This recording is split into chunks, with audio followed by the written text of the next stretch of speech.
আমার বাইরে দেখেন আমার মুরগি পানিটা যে কিভাবে খাইতেছে। এই পানিটা এটা কিন্তু সাধারণ পানি না, নর্মাল পানি না। এই পানিটা হইল গিয়ে জুস। যে জুস দিলে বর্তমানে যে নতুন যে আপডেট আইছে, এই নতুন নিয়মে জুস বানাইলে আপনার খরচ একবারই কম। মিষ্টির পরিমাণ আগের থেকে কমাই আইছে। দিলে এই বা অর্থাৎ মিষ্টি জাতীয় গুড় অথবা চিনি এগুলা দিলে এবেন আপনারা 700 থেকে 700 গ্রাম। কারণ যেহেতু শীতের দিন পানিটা মিষ্টি খাইলে খাইব বেশি ফার্মেন্টেশন করতে। গুড় আর গুড় ফানিয়া বা চিনি ফানিয়া তারা ইচ্ছা করলে চিটা গুড় দিয়েও করতে পারবেন, তবে পরিমাণটা একটু বেশি দিতে পারেন, গরমের দিনের মতো না। আর এটা এখন নতুন যেহেতু আপডেট হয়েছে, দেখেন আপনি পানি জুস যে ধরছে, এটা একটা নে জুসের পানি যতক্ষণ আছে মুরগি আর মুখ আলাইতো না। এই দিয়ে দেখেন কিভাবে খাইতেছে।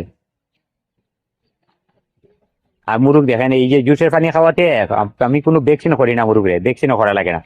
আর জুসের পানি খাইলে দেখেন পিজা মনে করেন কত ফাগলিয়া মুরগ খায়, আর মুরগটা কত সুস্থ দেখেন। একটা মুরগ নি কোনো দোষ আছে।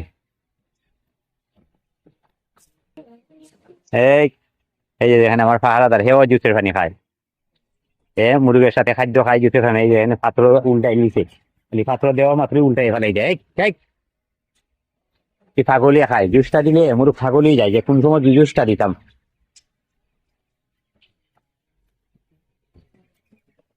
এতে প্রতি লিটার জুসে সর্বোচ্চ আপনার খরচ করবো 7 থেকে 8 টাকা। 8 টাকার ভিতরে 1 লিটার জুস হয়ে যায়। তো এটা যে কত উপকার, কোনো জাতের বেমার টেমার এই জুসটা খাইলে কোনো জাতের রোগ ব্যাধি মুরগ হয় না।